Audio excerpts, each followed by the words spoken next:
Charles Kombo dan Marcelinus Kondo diamankan Polsek Dentim lantaran terlibat pencurian kendaraan bermotor di sebuah kos Jalan Menuri, Kesiman, Ketelangu, Denpasar Timur.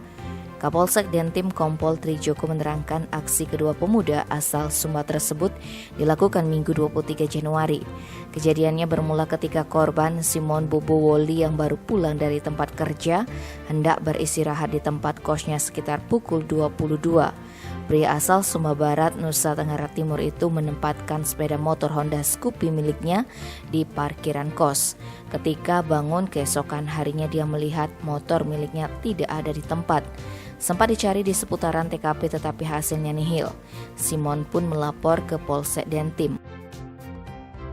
Menindaklanjuti laporan korban, tim Opsnal Reskrim Polsek Dentim melakukan penyelidikan. Diperoleh informasi pelakunya tinggal di Jalan Glogor, Carik, Denpasar Selatan. Setelah diburu Selasa 25 Januari, kedua pelaku yakni Charles dan Marcel berhasil diamankan.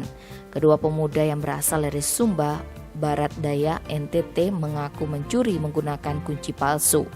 Akibat perbuatannya, kedua pemuda pengangguran ini diancam hukuman penjara 7 tahun. Tim Bali Express melaporkan.